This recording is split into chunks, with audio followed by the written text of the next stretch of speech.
a 1/2 de la variación de la masa, ¿sí?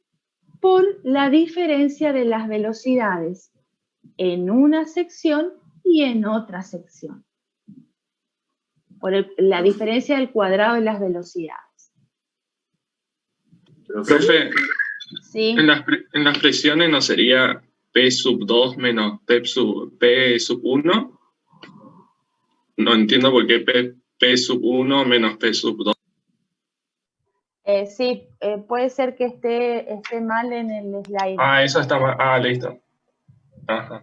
No obstante, esto está en la guía de trabajos prácticos que ustedes tienen para resolver la ejercitación. Está todo el desarrollo matemático. ¿Sí? Súper, profe. Gracias. Bien. ¿Y qué pasa con la energía potencial debida? ¿Sí? Le quería preguntar qué significaba FNC, trabajo de la fuerza NC.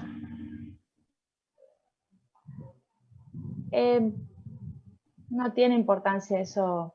O sea, esto quiero que sepan que es la fuerza, ¿sí? O la sumatoria. Ahora vamos a ir al otro slide y ahí vamos a hacer el análisis igualando en las energías potenciales. Esto, acuérdense, la suma de las energías es igual a la energía mecánica. A ustedes, ahora vamos a ver, esto es trabajo. Avanzamos. La diferencia de energía potencial, ¿por qué va a estar dado? Por la diferencia de altura. Entonces, si nosotros consideramos una partícula o en este punto vamos a tener una altura 1, una altura 2, entonces esta energía potencial va a estar dada por la diferencia de masa del fluido que se mueve, por la aceleración de la gravedad, por la diferencia de alturas. Cuando reemplazamos en la expresión, en esta expresión, por cada uno de estos términos, ¿sí?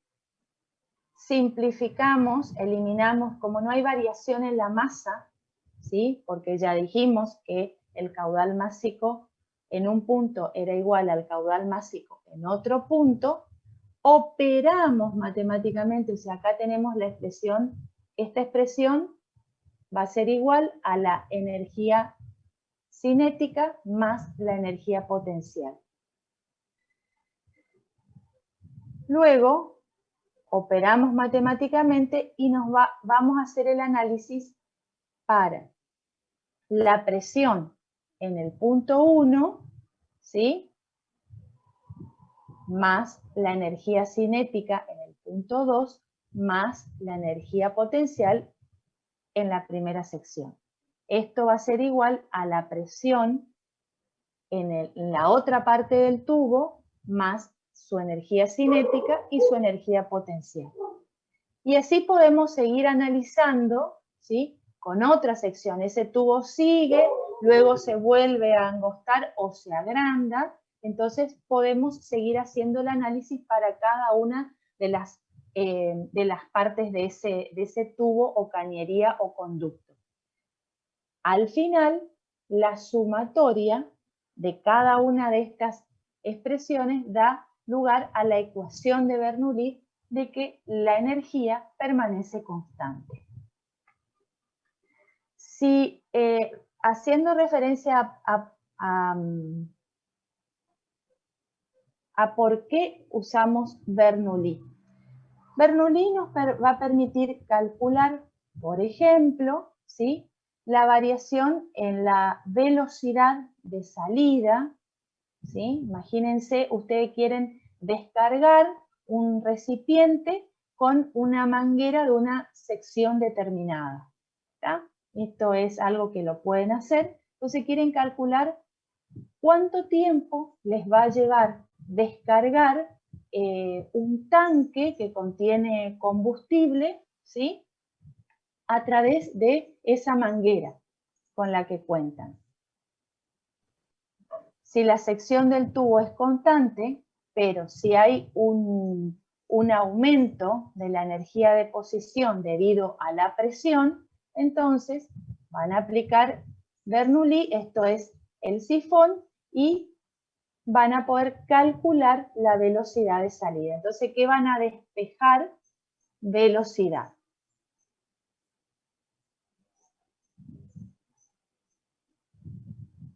Otra aplicación es, le llamamos el surtidor, pero en realidad piensen en el regador, que generalmente se le llama sapito para regar las plantas, ¿sí? Ese sería un ejemplo concreto. Entonces, acá los puntos de ambos, la velocidad, la presión en el punto 1 y en el punto 2 es la misma. ¿Por qué? Porque está afectado por la presión atmosférica. Por lo tanto, no hay energía cinética que se transforma en... hay energía cinética que se transforma en energía de posición. Partimos de la ecuación de Bernoulli, ¿sí? Como la presión es constante, entonces anulamos ese término y podemos calcular también la velocidad. Otra aplicación es cuando tenemos que analizar puntos que están a la misma altura, ¿sí? Pero con secciones diferentes. Entonces, ¿qué es lo que va a haber acá? Una variación de la velocidad que se transforma de energía cinética en energía de presión. Cuando ustedes están regando las plantas, ¿sí? Y presionan o tapan, por ejemplo, la salida de la manguera con el dedo, ¿va a cambiar el caudal? ¿Qué es lo que cambia? No, pero sale con más presión el agua, digamos, con más fuerza. La presión cambia. Pero cambia el caudal. No. Bien, está. Entonces va a cambiar la velocidad también o la presión. Perfecto. Bueno, otro es el tubo de Venturi. En este van a tener el tubo de Venturi, les va a permitir calcular la velocidad de un fluido con la disminución de la presión y el aumento de esa velocidad.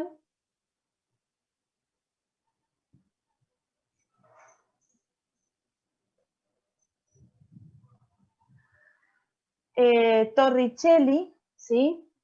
Torricelli nos permite calcular la velocidad de descarga. Imagínense que tienen un recipiente o un tanque que lo quieren descargar. Entonces, tienen que calcular la velocidad con la que se va a descargar ese tanque de agua o de combustible según el diámetro o el orificio de salida que tenga ese recipiente, ¿sí? Bajo la acción de la gravedad también. Siempre partiendo ¿de dónde? De la ecuación de Bernoulli. Bien, hasta acá analizamos los fluidos ideales, pero en realidad tenemos que estudiar los fluidos con los que vamos a trabajar en la vida cotidiana. Esos se llaman fluidos reales. ¿Por qué? Porque tienen viscosidad, es decir, hay fuerzas de fricción o de rozamiento entre las capas internas del fluido y son compresibles. Entonces,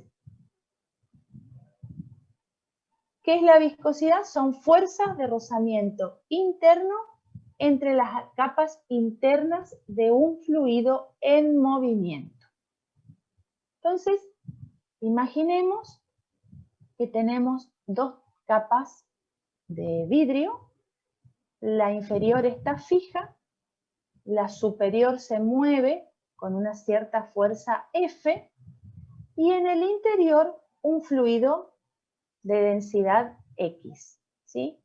Las capas de fluido más cercanas a la placa de vidrio en movimiento se van a mover con una cierta velocidad. Y esta velocidad va a ir disminuyendo en este sentido en las capas que están más próximas a la placa que está fija. ¿Qué dice la ley de Newton? Sabiendo de que fuerza sobre área es aproximadamente igual a la derivada de la velocidad sobre la derivada de la altura. Entonces, la fuerza con la que se mueve ese fluido va a estar dado por un coeficiente nu, que se llama coeficiente de viscosidad, por el área, ¿sí? O la sección, por la velocidad sobre la altura.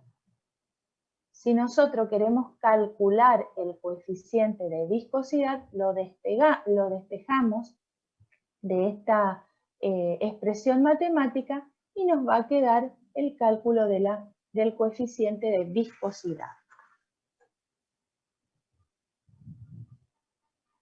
Bien, ¿cuáles son las dimensiones o las unidades del coeficiente de viscosidad o de la viscosidad? La masa, ¿sí?, sobre la longitud por el tiempo. Vamos a reemplazarlo en el sistema CGS. Masa, gramo, sobre centímetro por segundo. En el sistema CGS esto se denomina Poise. Entonces, la unidad de la viscosidad es el Poise. Para los aceites lubricantes, que tienen diferentes grados de viscosidad, se utiliza el SAE, que está dado por la Sociedad de Ingenieros Automotrices. Entonces, 10 SAE son aproximadamente entre 160 y 220 centipoises a 130 Fahrenheit. Entonces, cuando ustedes van a comprar un aceite lubricante, ¿qué suelen preguntar? O le dicen de tantos SAE. Entonces, o sea que necesitan un aceite con una determinada viscosidad. La viscosidad es una propiedad de los líquidos, de los fluidos, que va a ser afectada por algunos factores. Pero antes de entrar en la viscosidad, en los factores que la afectan, vamos a hablar de qué es la viscosidad absoluta y relativa. La viscosidad absoluta en los fluidos newtonianos, como son el agua y el aire, se denomina viscosidad absoluta o dinámica y nos da una idea de la facilidad que tiene un fluido en desplazarse por un conducto cuando se le aplica una fuerza externa.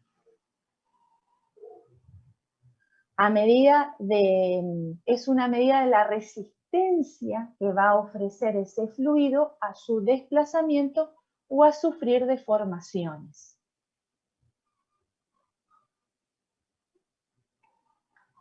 Las unidades en el sistema internacional son el pascal por segundo. Y en el sistema CGS, el Poise. Un centipoise es una dina por segundo.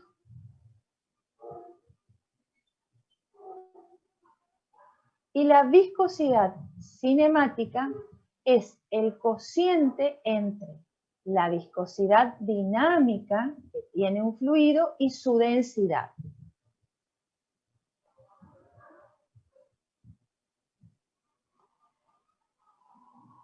En el sistema internacional va a ser metros cuadrados sobre segundo y en el sistema CGS es centímetro cuadrado sobre segundo.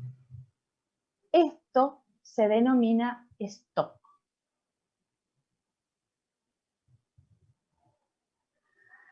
Bien, ¿cuáles son los factores que afectan a la viscosidad?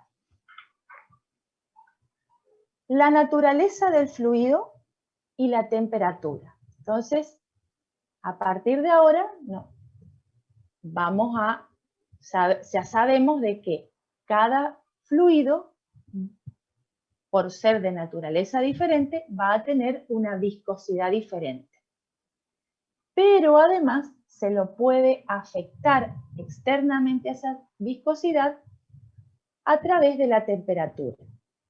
Y acá tenemos que diferenciar cómo afecta la temperatura según sea un líquido o un gas.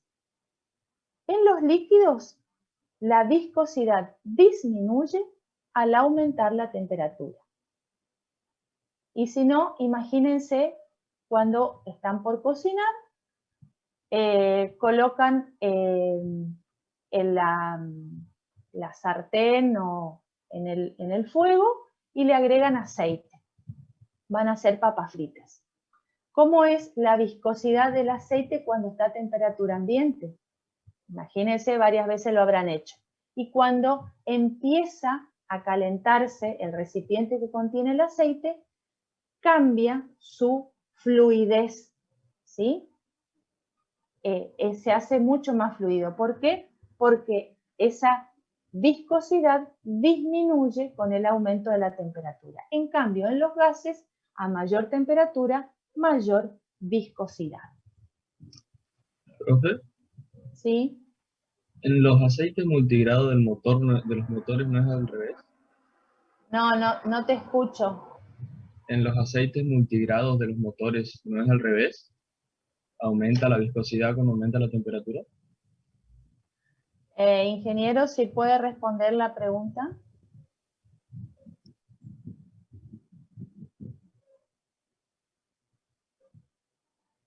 No sabría contestarte esa pregunta.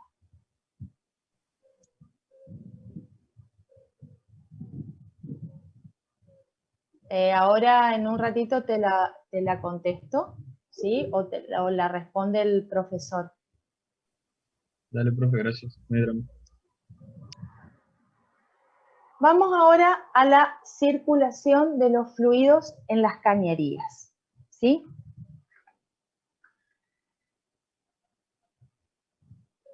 Para eso vamos a entrar en la ley de Poiseuille.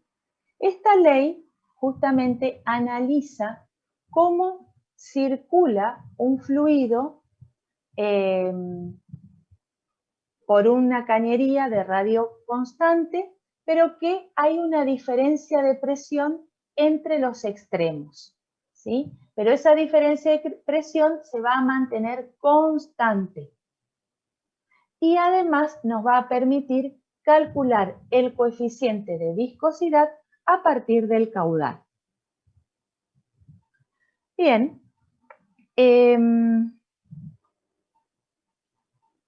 Imaginemos entonces un cilindro de un fluido de radio R que circula por un tubo de radio R grande y de longitud L.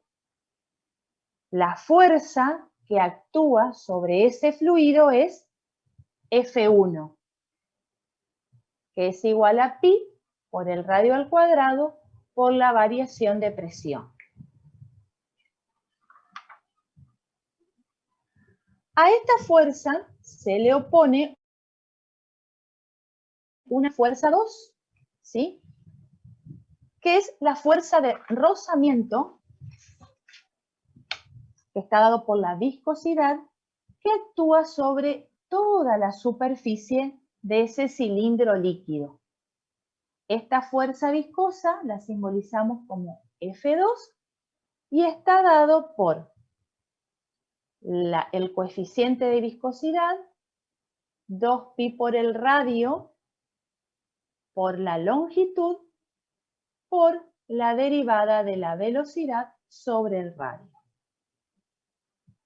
según la ley de Poiseuille y igualando las dos expresiones, que F1 es igual a F2, operando matemáticamente, ¿sí?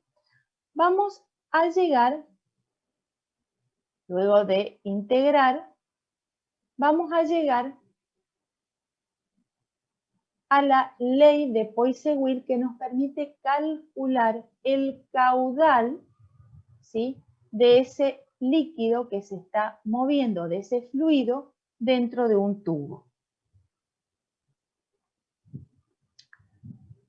Cuando un líquido se mueve a lo largo de un tubo que sea largo y estrecho, la velocidad de salida depende de la diferencia de presiones entre los extremos de ese tubo, de las dimensiones del tubo y del coeficiente de viscosidad del líquido.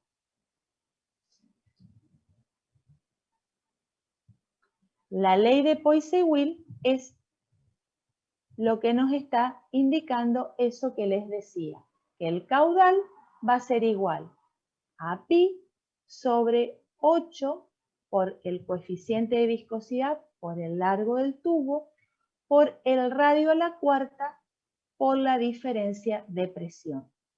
Entonces, a partir de esta ley también puedo calcular, conociendo el caudal, voy a poder calcular el coeficiente de viscosidad de ese líquido si no lo conozco.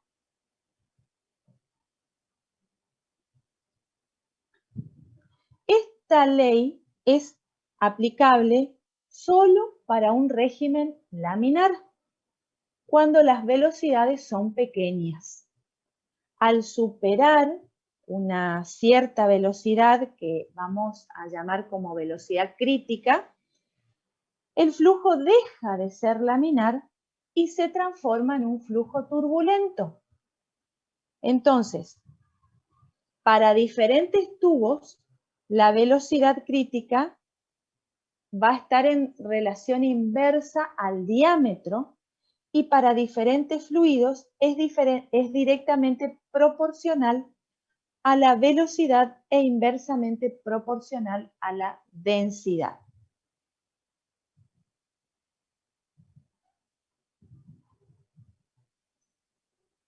Bueno, vamos a poder calcular también a través de la expresión de Poiseuille la resistencia hidrodinámica, y a partir de esta resistencia hidrodinámica vamos a poder hacer el cálculo de resistencia según los conductos estén en serie o en paralelo.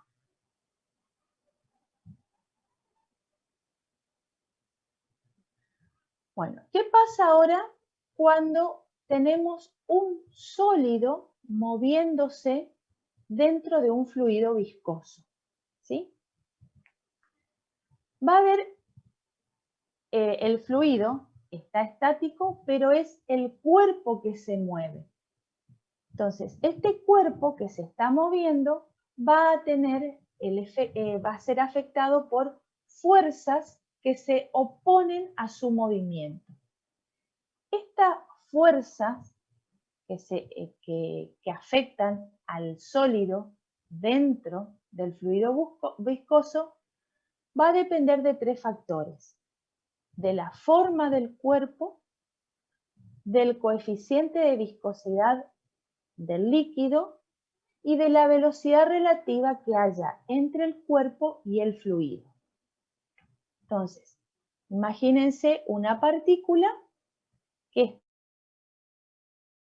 está moviéndose o que está cayendo a lo largo de un tubo con un fluido viscoso. Esta partícula va a estar afectada por una fuerza G que corresponde a su peso y una fuerza que se opone, ¿sí?, que va a estar dado por el líquido o el fluido. Pero además hay una fuerza que es la fuerza de rozamiento que va a estar dada o que va a aumentar según la velocidad de caída que tiene la partícula. Entonces, cuando uno quiere saber o analizar la sedimentación de un sólido en un líquido, esta sedimentación está regida por la ley de Stokes. La ley de Stokes indica que aquellas partículas que tienen mayor tamaño o mayor diámetro sedimentan más fácilmente. Entonces, si yo quiero favorecer la sedimentación de partículas, ¿qué tenemos que hacer? Aumentar el diámetro de las partículas, haciendo de que se junten, de que se agreguen unas a otras. Este proceso, que se denomina coagulación o floculación, lo vamos a retomar en otra unidad cuando veamos sistemas coloidales. Entonces, la sedimentación de una partícula en un fluido se debe a las fuerzas tenemos que analizar las fuerzas de rozamiento que son proporcionales a la velocidad. Y acá se aplica la ley de Stokes. La ecuación del movimiento va a estar dado por la fuerza G o de caída menos la fuerza de empuje que se opone a la caída de la partícula va a ser igual a esa fuerza de rozamiento. También hay que tener en cuenta que cuando una partícula cae dentro de un fluido viscoso, va a alcanzar una velocidad límite o velocidad máxima que la alcanza luego de un cierto tiempo. Entonces hay que calcular esa velocidad límite. Ahora bien, ustedes dirán, ¿y por qué no analizamos un cuerpo, no aplicamos lo mismo que vimos en física 1 cuando analizábamos un cuerpo en caída libre? Porque cuando una partícula o un cuerpo cae en caída libre, la velocidad de caída es proporcional al tiempo y el desplazamiento es proporcional al cuadrado del tiempo. En cambio, cuando cae dentro de un fluido viscoso, la velocidad, por lo que dijimos antes, va a tender hacia un valor constante. O sea, cuando alcanza la velocidad límite, esta velocidad es constante hasta donde detiene su movimiento y el desplazamiento va a ser proporcional al tiempo. Bueno, vamos a entrar ahora rápidamente, porque esto lo van a ver en las clases prácticas y en los laboratorios, algunos métodos para determinar la viscosidad de un fluido. Uno es el viscosímetro de Oswald. Hay dos metodologías que ustedes van a ver en el práctico. Uno es el de Oswald y otro es el viscosímetro de Stokes. El viscosímetro de Oswald basa su funcionamiento en la ley de Poiseuille, ¿sí? Trabajando a volumen constante. Consiste en llenar, este es el viscosímetro de Oswald propiamente dicho. Hay que llenar el instrumento con un líquido patrón, por eso usamos agua, ¿sí? Destilada a temperatura conocida. Lo llenamos hasta una marca, ¿sí? Determinada. Medimos el tiempo que tarda ese líquido en pasar por un capilar, ¿sí? Hasta que el nivel descienda de la marca A la marca B. Entonces, el tiempo de caída de A a B de todo ese líquido. Este procedimiento lo van a repetir 1 o 2 o 3 veces para sacar un promedio y luego se descarga el viscosímetro y se carga con el líquido cuya viscosidad queremos determinar. Y se repite el procedimiento. ¿sí? Las diferencias de presiones que actúan sobre los líquidos en las marcas A y B, que acá en la marca A y en la marca B, es proporcional al peso específico de los líquidos, del líquido correspondiente. Entonces vamos a tener la velocidad, ¿sí? Un volumen para el líquido patrón y luego un volumen para el líquido desconocido. Como estos volúmenes son iguales, reemplazando en la expresión de Poiseuille, vamos a poder calcular la viscosidad relativa de un líquido respecto a la del agua, ¿sí? Entonces va a ser igual a la viscosidad del líquido patrón por el producto de la densidad del líquido desconocido por el tiempo que tarda sobre la densidad del líquido patrón por el tiempo que tarda en escurrir. ¿Está? Este viscosímetro, ustedes van a ver en el práctico, cuando les expliquen los profesores, nos permite calcular la viscosidad para aquellos líquidos de baja viscosidad, como pueden ser los fluidos biológicos. ¿Qué pasa cuando queremos calcular la viscosidad de aquellos líquidos que tienen mayor viscosidad? Ahí tenemos que usar un viscosímetro de Stokes. ¿Y Stokes en qué se basa? Decíamos anteriormente, en la ley de Stokes del movimiento de un cuerpo dentro de un fluido viscoso. Entonces, acá la fuerza viscosa va a estar dada por un coeficiente K, que es una constante que depende de la forma del cuerpo, porque no va a ser lo mismo que caiga una esfera a que caiga un cubo, por más que sean de la misma, del mismo material, vidrio, acero, plomo, va a depender de la forma del cuerpo. El coeficiente de viscosidad y la velocidad relativa que adquiere el cuerpo que cae. Entonces, Stokes halló experimentalmente que el valor de la constante K, si fuese una esfera, es 6pi por el radio, donde el radio, R, perdón, es el radio de esa esfera. Si reemplazamos esto en la expresión de la ley de Stokes, ¿sí? Vamos a tener que la fuerza va a ser igual a esta expresión. Entonces, ¿en qué consiste? En un tubo de más de 1 metro de altura, de radio interno conocido, que está lleno del líquido cuya viscosidad se quiere determinar. Se deja caer, ¿sí? Un cuerpo, ¿sí?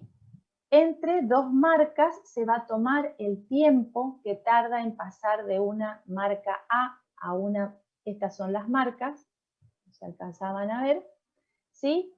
¿Por qué tomamos a esta altura y no sobre la superficie libre del líquido? O más cerca de la superficie. ¿Por qué creen?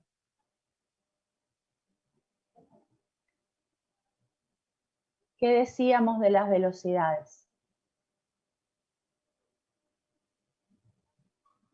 ¿Alguien se acuerda? ¿O estoy hablando sola?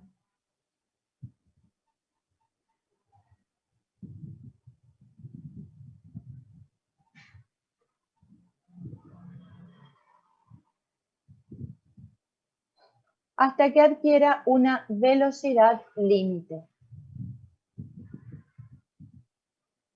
Y así llegamos a calcular el coeficiente de viscosidad de un cuerpo que cae en el seno de un fluido viscoso. La expresión matemática va a ser igual a 2/9 por r al cuadrado, este es el radio de la esfera, sobre la velocidad límite alcanzada por la aceleración de la gravedad, por la diferencia de densidades. La densidad de la esfera menos la densidad del líquido. ¿Sí? Siempre es conveniente, acá tienen una foto, ¿sí?, de un viscosímetro de stock, ¿sí?, donde se coloca el líquido cuya viscosidad se quiere calcular, pero hay que hacer una corrección de la velocidad de la esfera que cae debido al efecto de los bordes, para calcular entonces no solo la velocidad límite, sino la velocidad límite corregida. ¿Cuáles son las ventajas de y desventajas, ¿no?, de Ostwald o de Stock? Ostwald requiere un líquido patrón, la viscosidad que se calcula es la velocidad relativa y es aplicable para líquidos de baja densidad. O sea, Ostwald no vamos a poder usar para los aceites. En cambio, Stock no requiere un líquido patrón. La viscosidad que se mide o que se calcula es la viscosidad absoluta y sí es aplicable a líquidos de alta densidad. Actualmente, ¿sí?, para analizar lo que me preguntaban hace un rato, la viscosidad de los aceites de motor, ¿sí?, se usan viscosímetros rotacionales, digitales, que directamente lo que hacen es arrojar un valor de viscosidad. Bien, y acá les dejo la bibliografía correspondiente a esta unidad.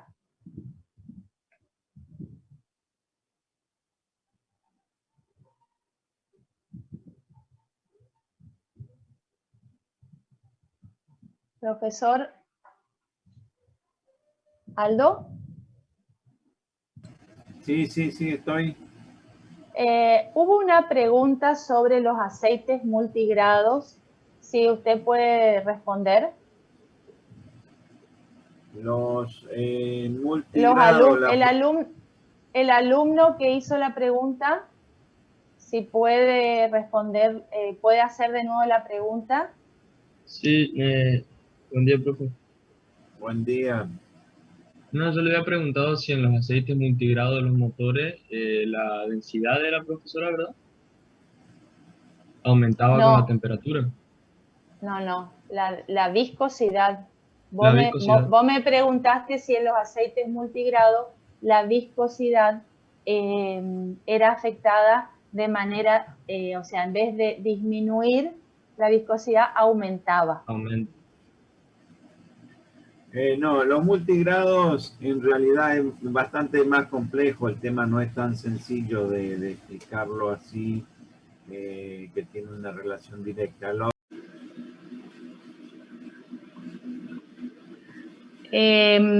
Vamos a analizar distintos tipos de soluciones, el comportamiento de un gas en un líquido, de un sólido en un líquido y de un líquido en un líquido.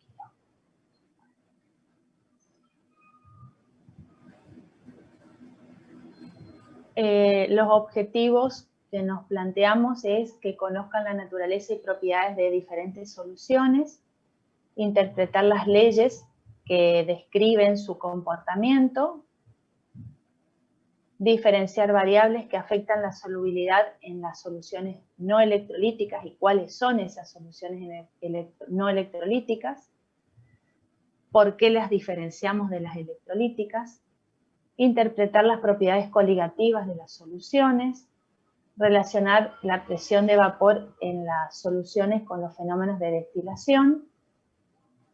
Y en el práctico ya van a resolver problemas numéricos aplicando leyes y propiedades. En los laboratorios de hacer una curva experimental de la solubilidad de un sólido en un líquido y comprender los fundamentos de la destilación por arrastre de vapor. ¿Se escucha bien? Sí, profe. Sí, profe. Bien. Algunos conceptos que vamos a... Esperen un ratito.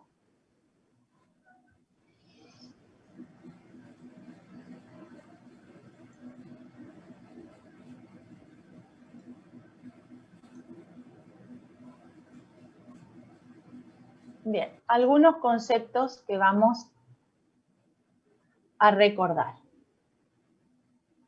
Sabemos que una solución es una mezcla homogénea de dos o más sustancias puras donde tenemos un solvente y un soluto. El solvente es el que se encuentra en mayor proporción y el soluto es el que se encuentra en menor proporción. Según el estado del solvente, esa solución puede ser sólida, líquida o gaseosa. ¿Qué es la solubilidad? Es la cantidad máxima de soluto que puede disolverse en una determinada cantidad de solvente a una determinada temperatura. Según estas condiciones, ¿sí?, vamos a obtener una solución saturada. ¿Cómo expresamos la solubilidad? Generalmente en gramos de soluto por cada 100 gramos de disolvente. Estos son conceptos que ustedes ya los conocen porque ya los vieron en química. Bien, pero la solubilidad va a ser diferente según diferentes factores. Para eso tenemos las curvas de solubilidad que nos muestran las variaciones de solubilidad, por ejemplo, con la temperatura. Entonces, si en las ordenadas tenemos la solubilidad y en las abscisas tenemos las temperaturas, esta curva que nos muestra que la solubilidad aumenta a medida que aumenta la temperatura.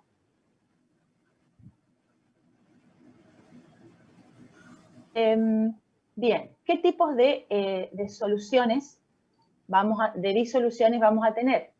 Soluciones no saturadas, saturadas y sobresaturadas. Las no saturadas son aquellas que tienen menor cantidad de soluto que el que pueden contener en una solución saturada. Se las denomina diluidas o concentradas a su vez.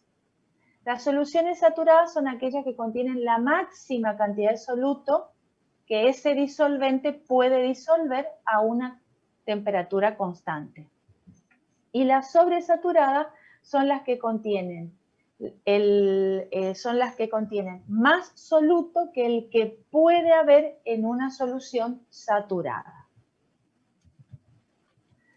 Aquí vemos algunas curvas de variación de la solubilidad con la temperatura, ¿sí?, y según la naturaleza de los solutos. Entonces, podemos ver la curva de solubilidad del nitrato de potasio, cómo aumenta cuando aumenta la temperatura. Sin embargo, hay otros cuya solubilidad, como el cloruro de sodio, es constante. ¿Qué quiere decir?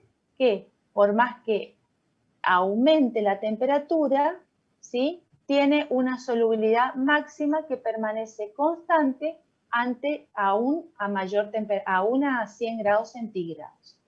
Y hay algunos casos como el sulfato de cerio, creo que tengo,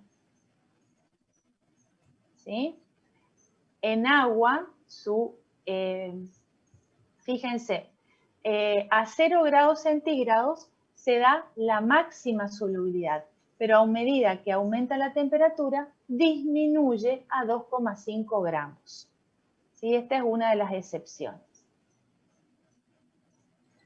Bueno, repasar el concepto de concentración, esto va a ir muy rápido porque ustedes ya esto tienen que saberlo y si no lo saben o no lo recuerdan, tienen que volver a estudiarlo. Es la relación que hay entre la cantidad de soluto y el solvente o la disolución. ¿Cómo podemos expresar la concentración? En porcentajes, en fracciones de peso, en relación peso sobre volumen, volumen a volumen, ¿sí? Otras formas de definir la concentración de un soluto respecto al solvente o la disolución son las unidades químicas, la molaridad, la molalidad y la fracción molar y la normalidad, ¿sí? No nos vamos a detener en eso porque ustedes lo tienen que saber. Vuelvo a repetir, vayan a los apuntes que tengan de química general. ¿Cuáles son las soluciones no electrolíticas? Son aquellas que no conducen la corriente eléctrica. Como por ejemplo, una solución de agua y sacarosa, una solución de agua y glicerina, una solución de agua y oxígeno, ¿sí?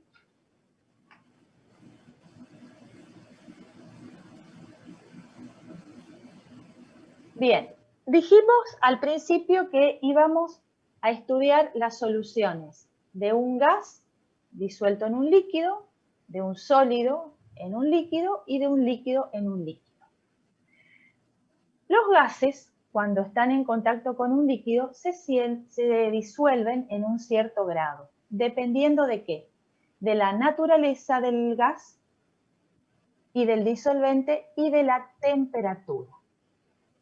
Se demostró experimentalmente que la solubilidad de un gas en un disolvente dado aumenta al aumentar la presión parcial del gas sobre la solución. Y así aparece la ley de Henry. ¿Sí? Entonces, dependía de la temperatura, de la naturaleza del gas, del líquido y de la presión.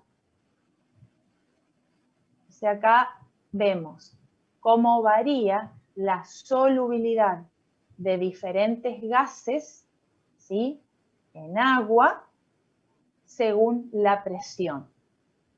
Acá tenemos que la solubilidad del oxígeno, ¿sí?, es máxima a 1 atmósfera de presión y 25 grados centígrados. Sin embargo, si comparamos la solubilidad de otro gas como el dióxido de carbono, tiene mayor solubilidad en agua a la misma temperatura y a la misma presión, que no está en esta gráfica, pero lo ven acá.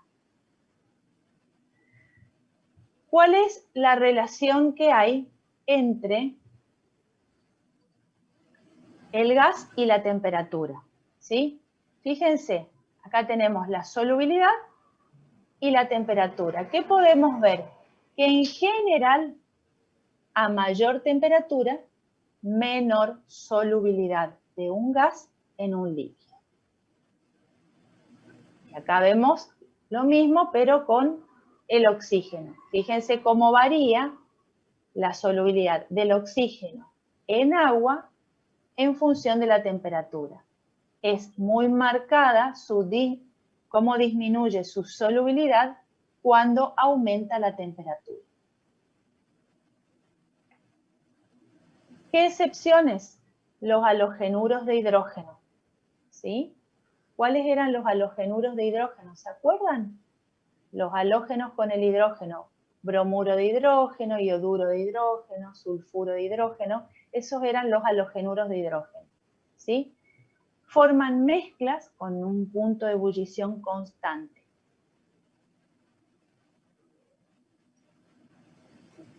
Veamos qué efecto tiene la presión. Entonces, se Se demostró experimentalmente que la solubilidad de un gas es directamente proporcional a las presiones aplicadas. Quiere decir que para que haya más solubilidad del gas en el líquido, debo aumentar la presión. ¿Sí? Y ahí aparece la ley de Henry. La ley de Henry establece que la solubilidad o la concentración de un gas sobre un líquido es directamente proporcional a su presión y a una constante K, donde P es la presión parcial del gas y K es una constante que depende del sistema gas-líquido del cual se trate, de la temperatura y del sistema de unidades que hayamos adoptado. La concentración la vamos a expresar en moles de gas disuelto. Acá tenemos una tabla con las constantes K para la ley de Henry de diferentes gases disueltos en agua a 20 grados centígrados.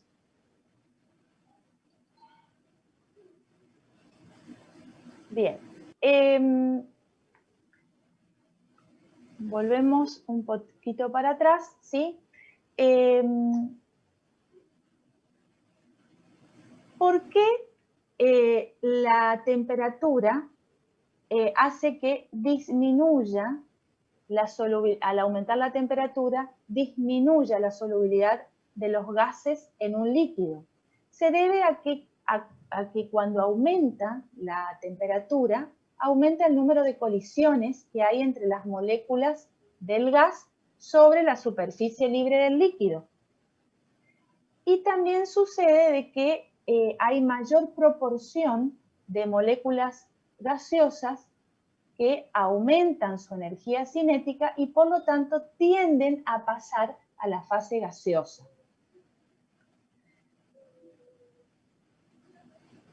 Esa es la explicación de por qué a mayor temperatura, menor solubilidad.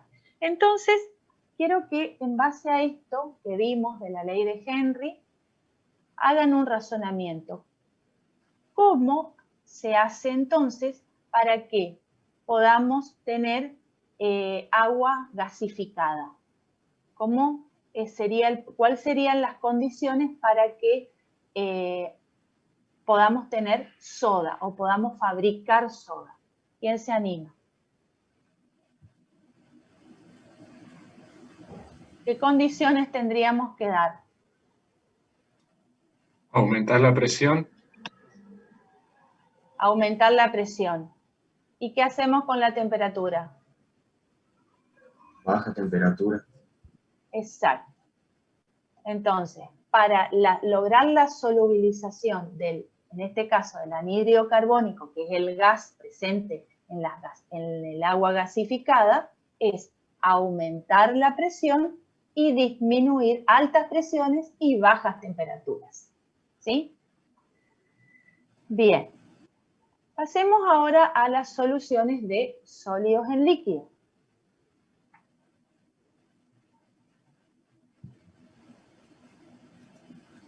Bien. En los sistemas de sólidos en líquidos hay una variación de las solubilidades y las posibilidades van desde una insolubilidad completa hasta solubilidades muy altas, teniendo en cuenta que ningún sólido es completamente soluble en un líquido. La solubilidad de un sólido en un líquido no varía con la presión. En cambio, si se produce una variación de la temperatura, sí va a haber cambios en la solubilidad de ese sólido en ese líquido. En realidad, la variación va a ser en ambos sentidos.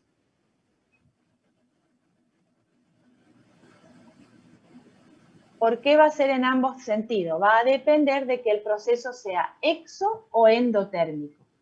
Si el proceso es exotérmico, es decir, se libera energía en forma de calor al medio, ¿sí? la solubilidad aumenta. En cambio, si el proceso es endotérmico, es decir, debo aplicarle energía en forma de calor, la solubilidad disminuye.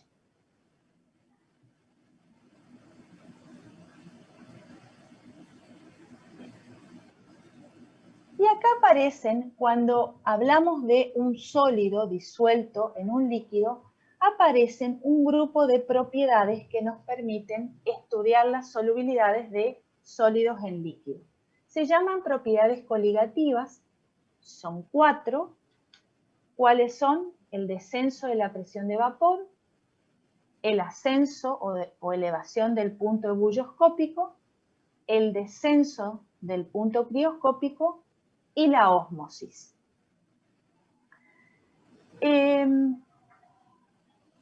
¿Cuáles son las características de estas propiedades coligativas? Que dependen del número de moléculas presentes y no de la naturaleza de esas partículas. ¿Sí? Entonces, si yo voy a comparar las propiedades coligativas, ¿sí? No importa si estoy hablando de, por ejemplo,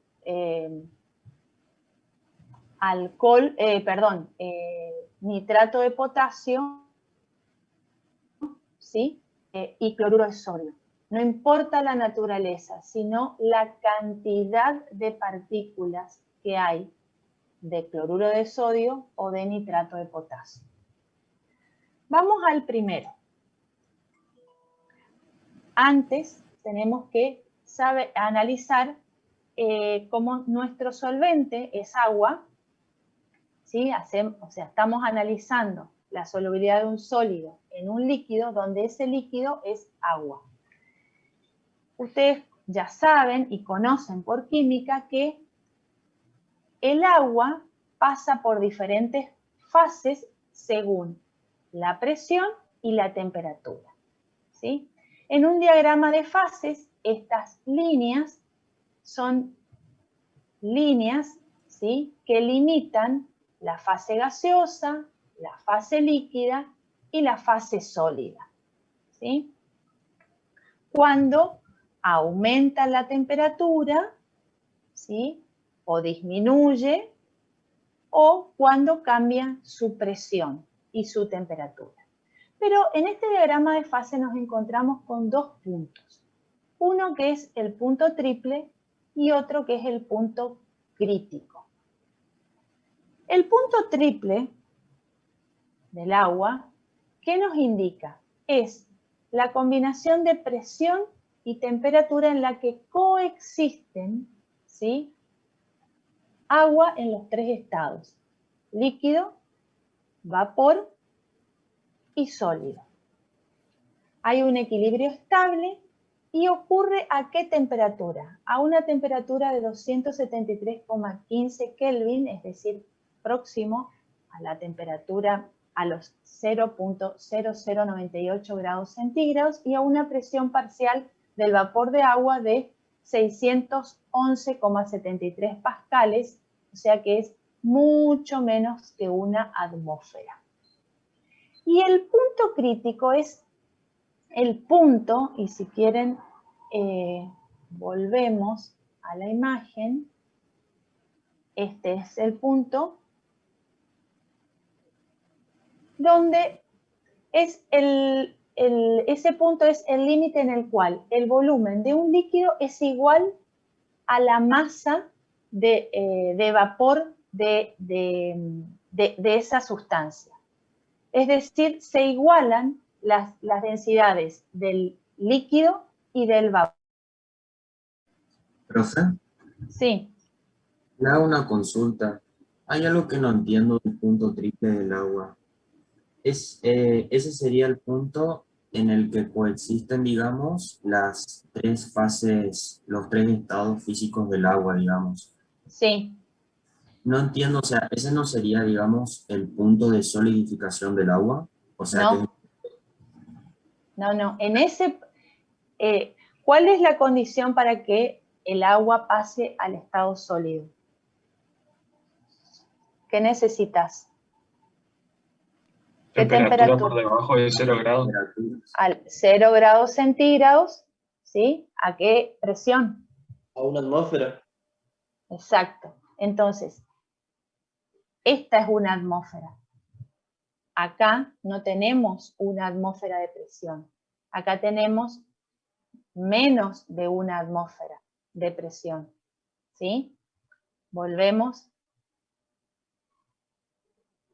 Es un punto en el que coexisten en un equilibrio estable a esta temperatura y a esta presión.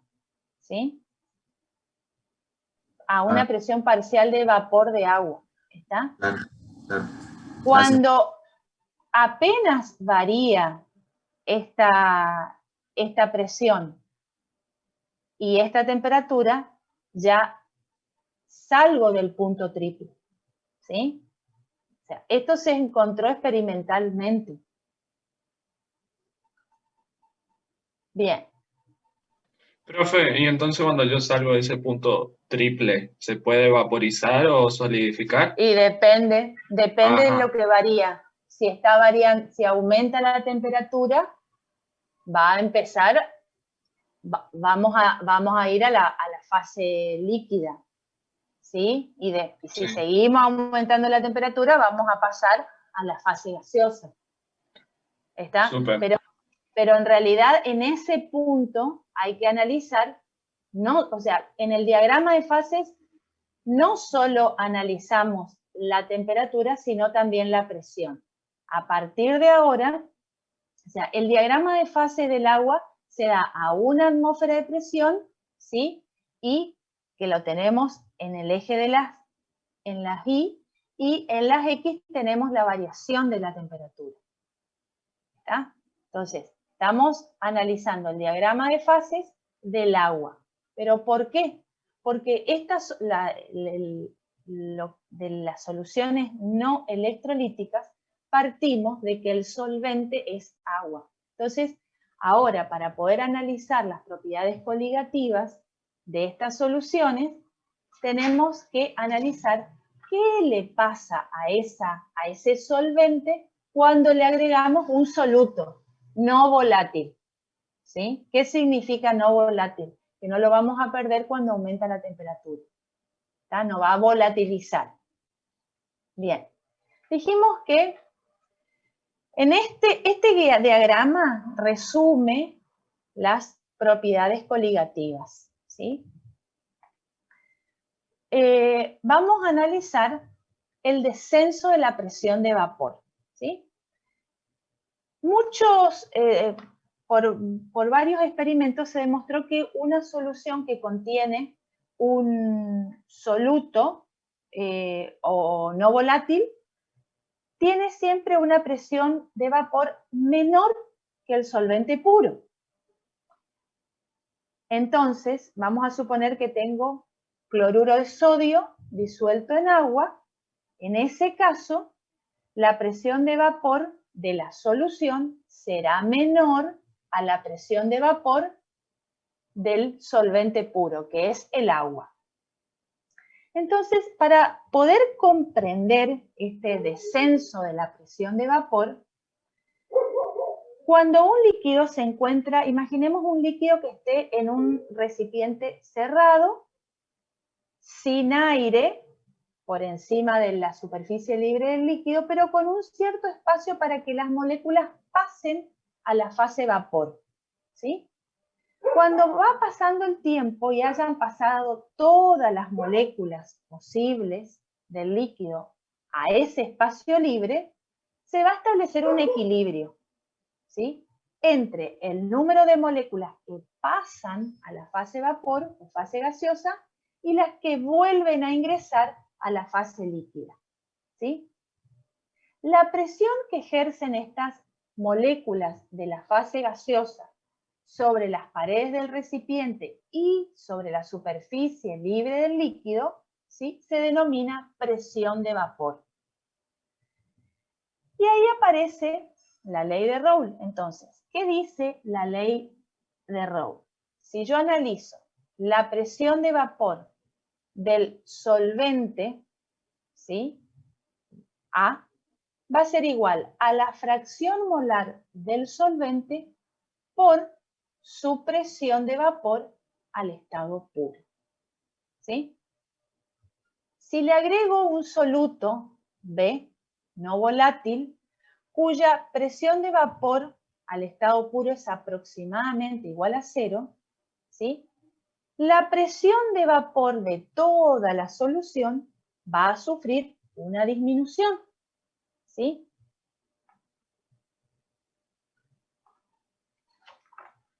Si analizamos que la variación de la presión de vapor del solvente va a ser igual a la presión de vapor del estado al estado puro menos la presión de vapor en solución, y sabiendo que esta presión de vapor está influenciada por la cantidad de soluto agregado, ¿sí? Entonces se va a cumplir que la presión de vapor de la solución va a ser igual a la presión de vapor, ¿sí? del solvente al estado puro por la fracción molar o la cantidad de soluto agregado. Quiere decir que el descenso de la presión de vapor de uno de los componentes de la solución va a ser igual a la fracción molar del otro componente. ¿Qué dice la ley de Raoult entonces? Que no depende de la naturaleza individual del soluto, sino únicamente de su fracción molar.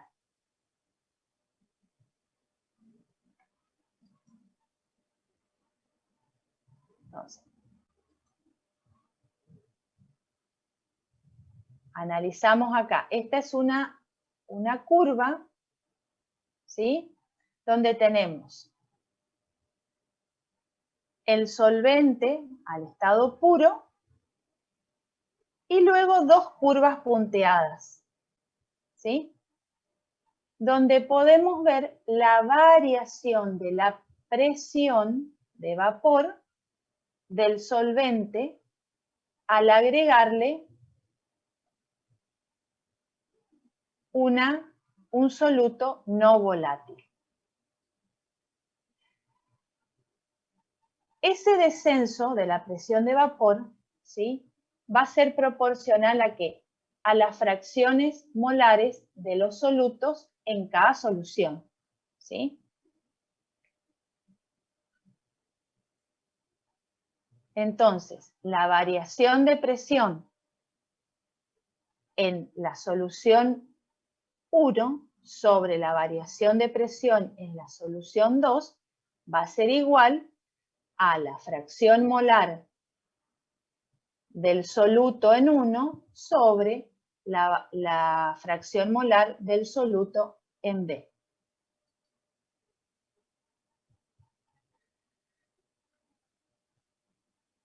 Bien, ¿qué pasa ahora con el punto ebulloscópico o el ascenso del punto de ebullición? Se comprobó que la variación en el punto de ebullición es igual a la molalidad, ¿sí?, de la solución por una constante K, también llamada constante molar ebulloscópica. ¿Recuerdan cuáles son las unidades de la molalidad de la solución?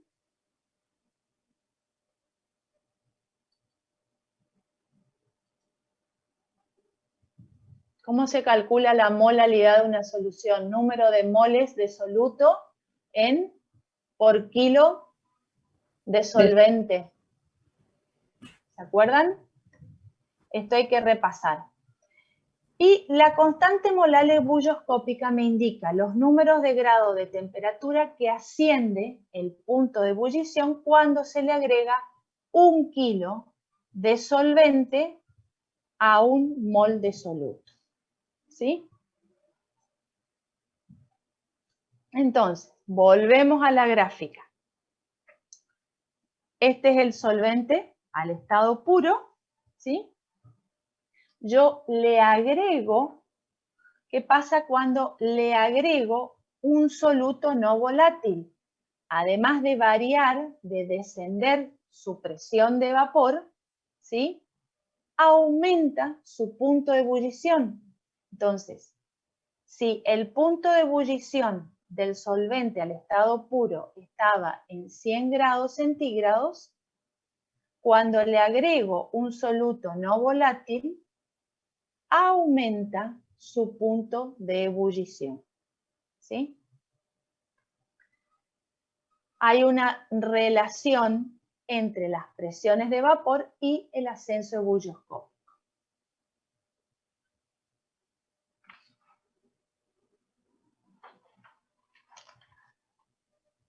Entonces, ¿qué podemos decir en esta, como resumen de esta figura?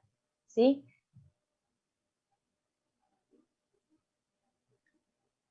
Podemos establecer la misma relación que establecimos para las variaciones de presión, pero respecto a la variación del punto de ebullición.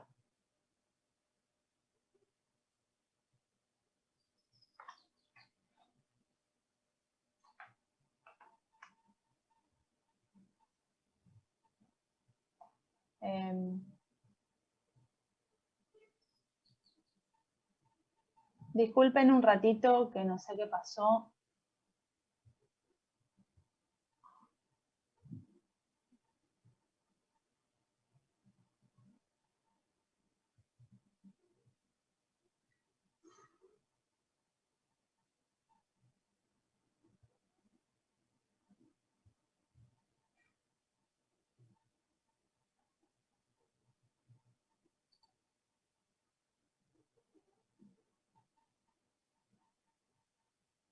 Esperen un segundo. Ahí está. Se activó un control.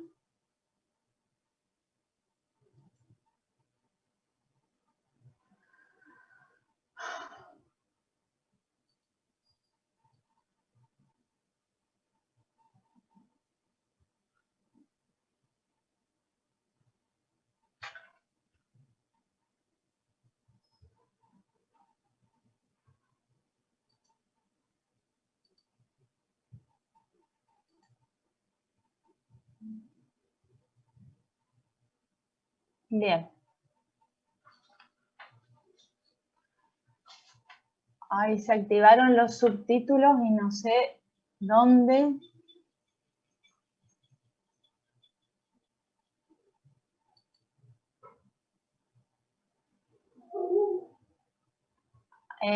Aldo, Sí.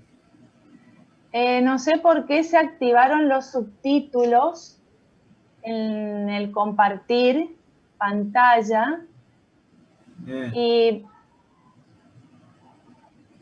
se activaron los subtítulos. Todo lo que digo aparece en la pantalla y no sé cómo sacarlo. A ver. A ver, ahí parece que ahí encontré, ahí está. Ahí está. Bien, no sé por qué se activaron los subtítulos. Bien, entonces vemos acá una tabla, ¿sí? Con, que en realidad esta tabla la tendría que ir luego de explicarle. Vamos a avanzar un poquito, ¿sí?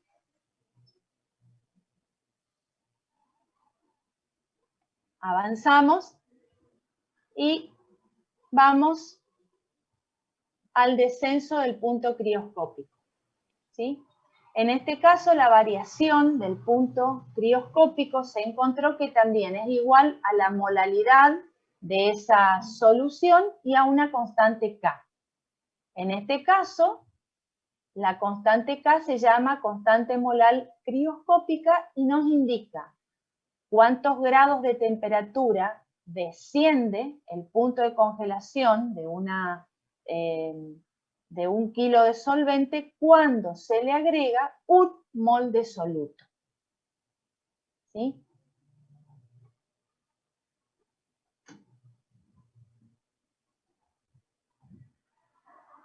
Bien, ¿para qué?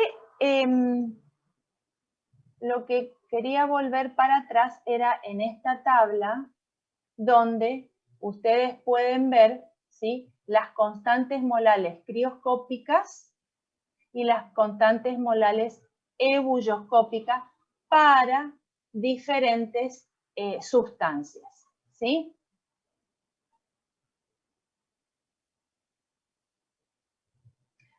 En el diagrama de fases de agua vemos, entonces, si analizábamos hoy, cuando analizábamos el ascenso ebulloscópico, ahora hacemos lo mismo para analizar el descenso crioscópico, cuando a un solvente puro se le agrega una determinada cantidad de soluto no volátil, cómo desciende su punto crioscópico, ¿sí?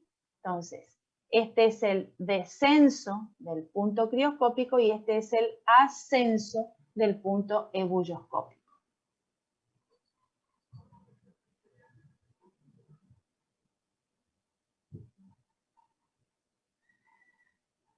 Bien, ¿para qué nos puede servir el descenso en las propiedades coligativas? Por ejemplo, nos permite determinar pesos moleculares, ¿sí?, por descenso de la presión de vapor, ¿sí?, sabiendo que la presión de vapor de un solvente es igual a la presión de vapor al estado puro por su fracción molar, reemplazando la fracción molar por el número de moles de Va sobre el número total de moles, y esto es igual a la presión del solvente al estado puro sobre el número de moles de A sobre el número de moles de B sobre A, entonces el número de moles es la masa sobre el peso molecular. Reemplazando, vamos a poder calcular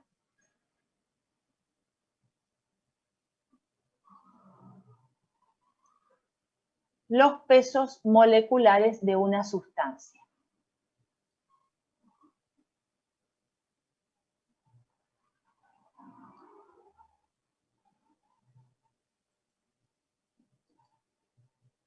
Por descenso del punto ebulloscópico, por ascenso del punto ebulloscópico, también podemos calcular el peso molecular de una sustancia. Esto lo van a hacer en el práctico, así que no me voy a detener en esto, partiendo de la molalidad de la solución, sabiendo que la molalidad es el número de moles de soluto contenidos en 1 kilogramo de solución, de disolvente, perdón, despejando, vamos a poder calcular el peso molecular de la sustancia.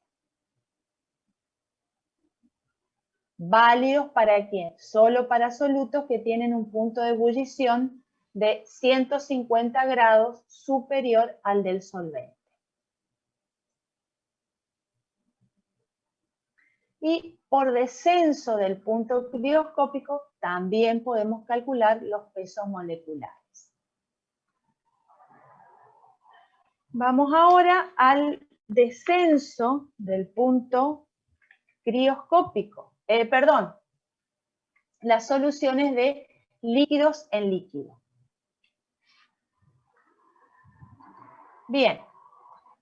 ¿Qué pasa cuando tenemos un líquido disuelto en otro líquido? A diferencia de los gases, que son completamente solubles unos en otro en cualquier proporción, los líquidos van a presentar diferente miscibilidad o solubilidad, porque pueden ir desde completamente miscibles parcialmente miscibles o totalmente inmiscibles. ¿Qué pasa cuando los líquidos son completamente miscibles? ¿Sí? En este caso sería un sistema similar a la solución en un líquido no volátil, cuando la temperatura es lo suficientemente baja como para que el gas se licúe a esa presión. Entonces vamos a tener, no hay un punto de saturación, y teniendo en cuenta la ley de Raoult, que a una misma temperatura la presión de vapor de un componente en una solución es directamente proporcional a su fracción molar multiplicada por la presión de vapor del componente al estado puro, que ya lo vimos, ¿sí? Vamos a tener un sistema ideal de dos líquidos. ¿Cuál será ese sistema ideal? Aquel en el que sus componentes cumplen con la ley de Raoult en todo el intervalo de concentraciones y a todas las temperaturas.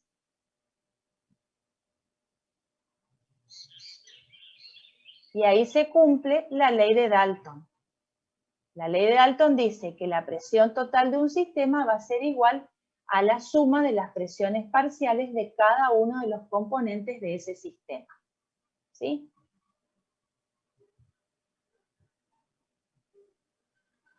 ¿Qué nos representa esta figura? Las relaciones de presión de vapor en un sistema ideal a una cierta temperatura.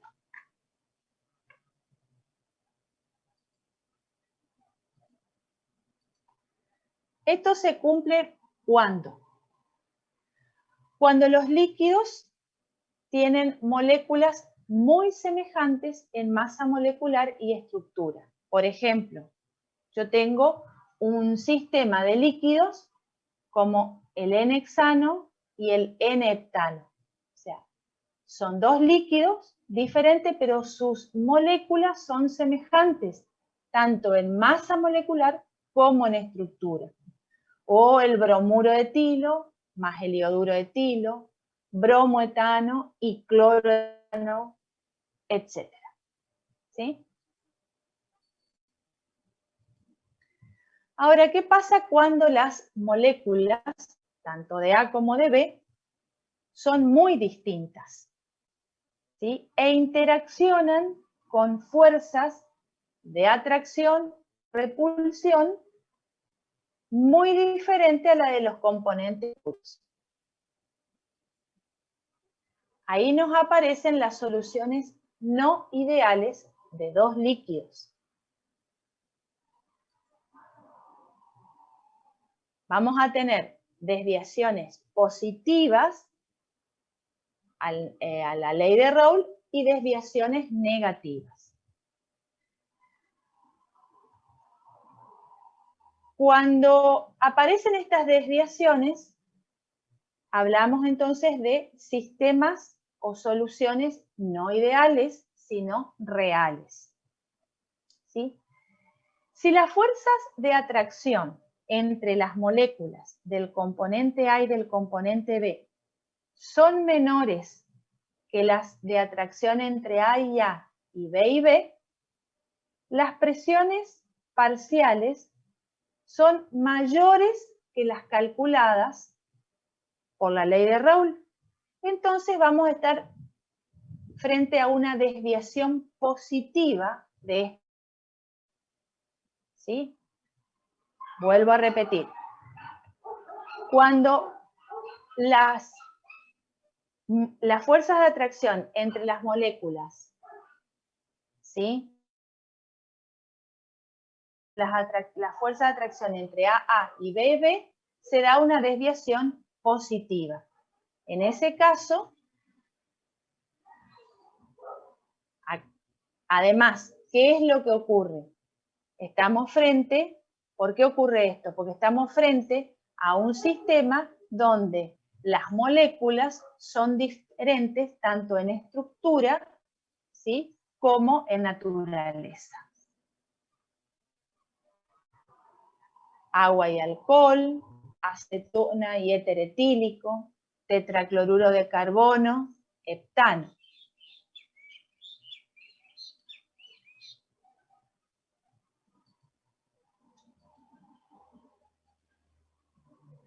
¿Qué pasa cuando nos enfrentamos a una desviación negativa de la ley de Raoult? O sea, si estamos ante sistemas no ideales o sistemas reales y tuvimos una desviación positiva, puede darse una desviación negativa.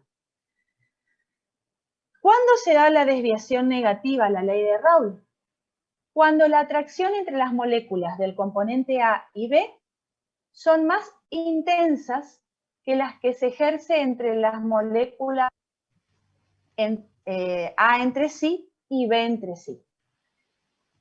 En ese caso, la presión de vapor de cada constituyente puede ser menor que el valor que pide la ley de Raoult. Entonces, nos enfrentamos a esta gráfica, ¿sí? Que nos indica una desviación negativa a la ley de Raoult, ¿sí?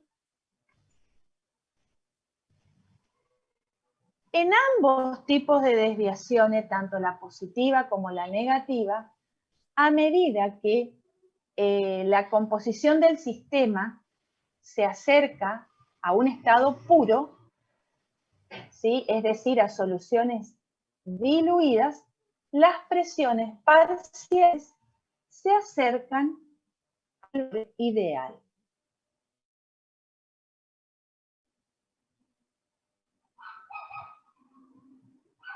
¿Por qué ocurre esto? Porque a las soluciones, para las soluciones diluidas, la ley de Raoult se aplica al solvente, mientras que el soluto satisface a la ley de Henry.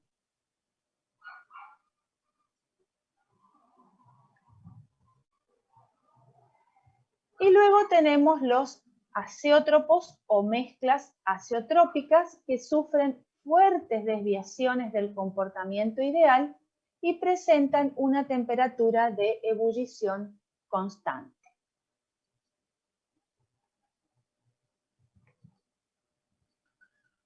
Acá tenemos algunos ejemplos.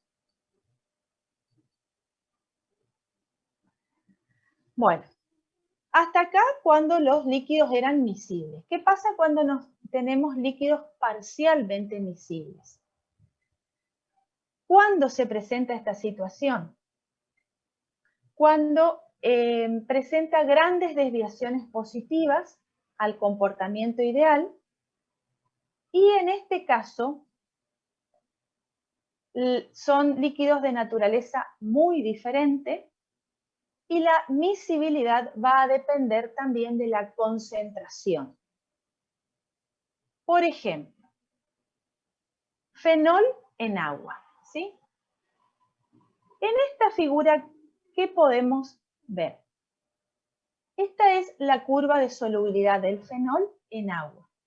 Cuando la temperatura aumenta, ¿sí?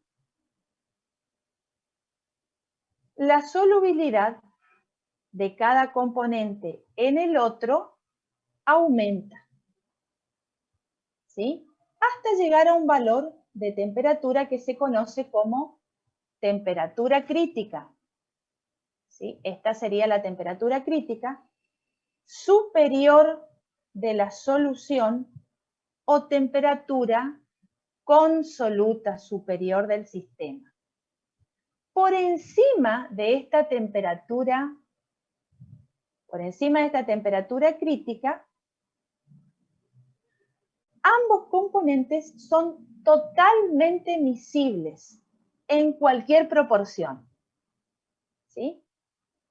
En este caso, ¿cuál sería la temperatura crítica del fenol en agua? 65,85 grados centígrados, ¿sí?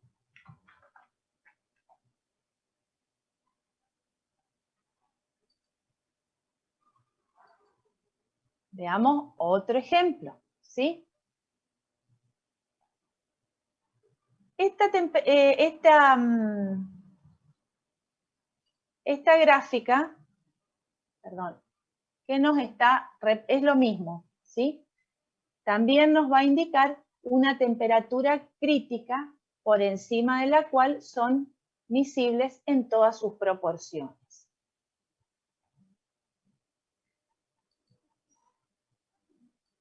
Otros ejemplos, ¿sí? Acá tenemos otros ejemplos, ¿sí? Donde por debajo de la curva vamos a encontrar dos fases, es decir que por fuera de la curva se encuentran totalmente miscibles. En este caso la curva es diferente, ¿sí? Vamos a encontrar dos fases, ¿sí? Por encima de la curva.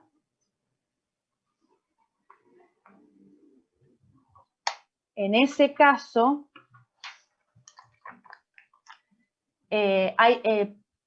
para estos ejemplos, el éter, ¿sí?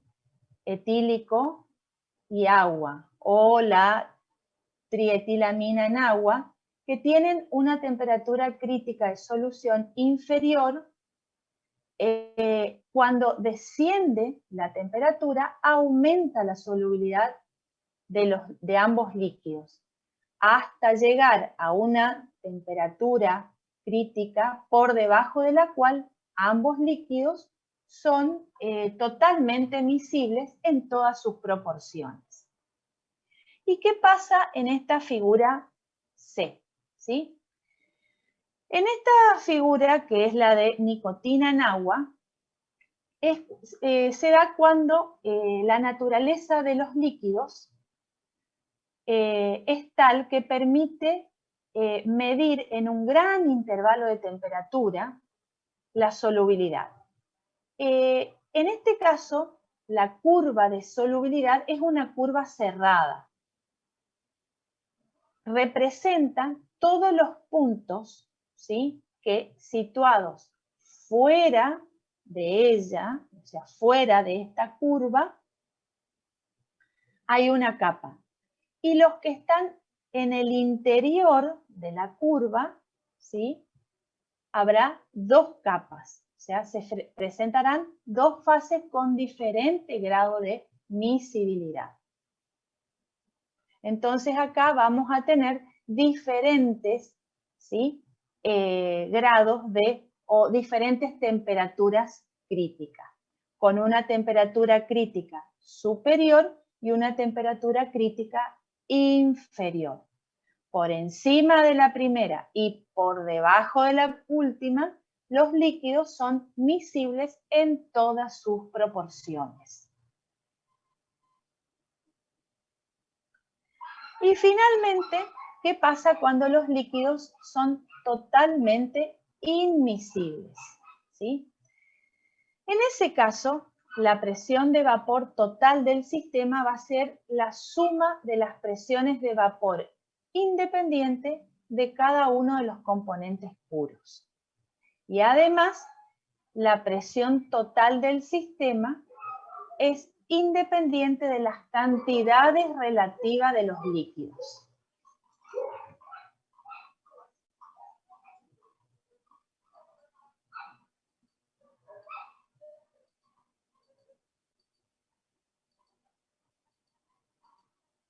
Bien, entonces vamos a analizar. Tenemos dos líquidos totalmente inmiscibles.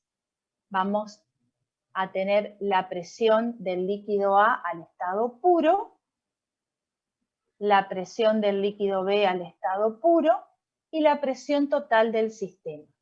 Fíjense que vamos a analizar desde la ley de los gases, en que la presión era igual al número de moles por R por T sobre el volumen considerado. Si dividimos la expresión 1 con la 3 y la 2 con la 3, dividimos, nos queda que la presión del líquido A va a ser igual a la fracción molar de A por la presión total del sistema, y lo mismo para la presión del líquido B al estado puro. Sumando estas dos expresiones, vamos a estar en presencia de la ley de Dalton, que nos dice que la presión total del sistema va a ser igual a la presión, a la sumatoria de la presión del líquido A y la presión del líquido B. Entonces, en este caso, en estos sistemas, ¿sí? La suma, la presión de vapor total del sistema es la suma de las presiones de vapor independiente de cada uno de los componentes puros de la solución.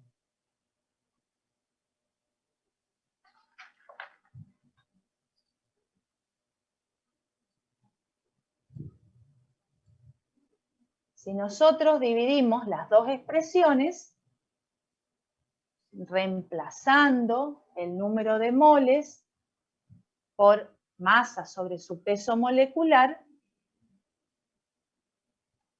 entonces vamos a poder calcular también la masa o las presiones moleculares, perdón, los pesos moleculares de los líquidos que tenemos en esa mezcla inmiscible.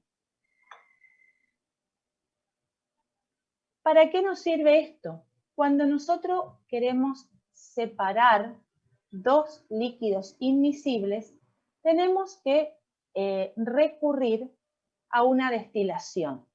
Pero ¿lo vamos a hacer a una destilación tradicional o tenemos que recurrir a una destilación específica? ¿Sí? Cuando queremos, al destilar una mezcla de dos líquidos inmiscibles, el punto de ebullición va a ser la temperatura a la cual la suma de las presiones de vapor es igual a la atmosférica. Esta temperatura será inferior al punto de ebullición del componente más volátil. Si uno de los dos líquidos es agua, entonces se llama destilación por arrastre de vapor de agua. Y si se trabaja a la presión atmosférica, vamos a poder separar un componente de mayor punto de ebullición que el agua a una temperatura inferior a los 100 grados centígrados. Este es el principio de la destilación por arrastre de vapor. ¿Por qué usamos este tipo de destilación? Esta destilación nos permite que una sustancia de punto de ebullición relativamente elevado, que es inmiscible o parcialmente miscible con el agua, pueda destilarse a una temperatura mucho más baja que la que sería normalmente.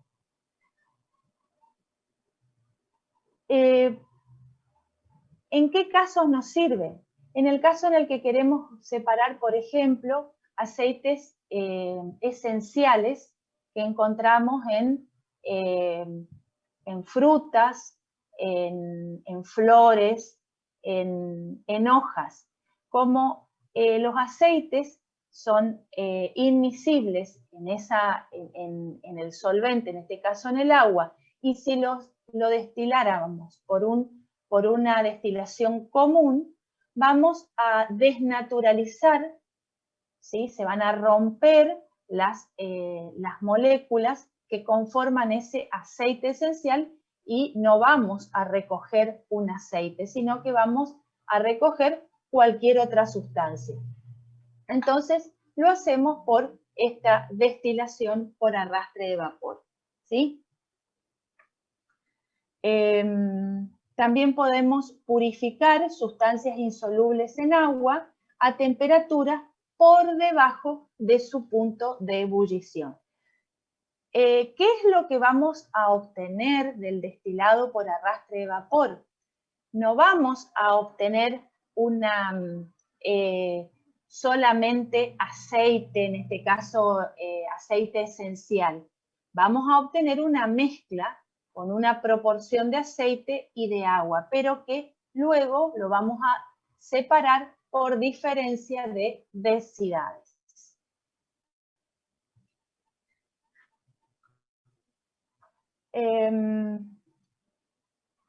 Bueno, acá ven otro esquema de destilación por arrastre de vapor, ¿sí? Este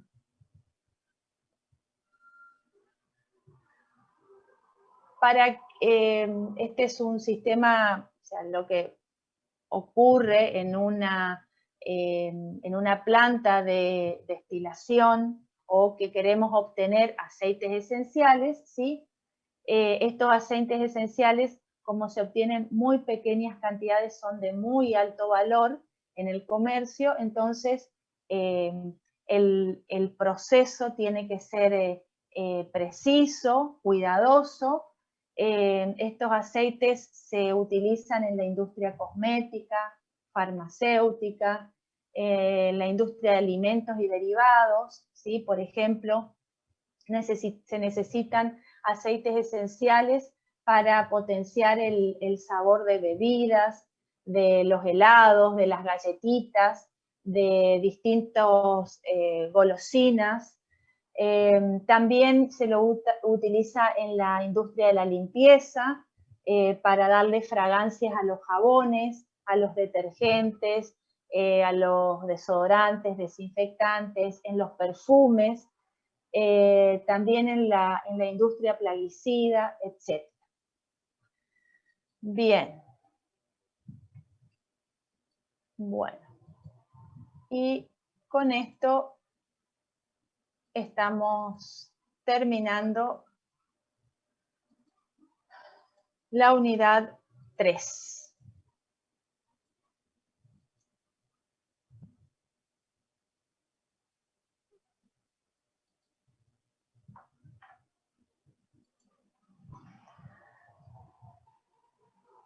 Bueno, chicos, no sé si Aldo me escucha o no sé quién más ingresó de la cátedra. Fernando está. Buen día, yo también estoy.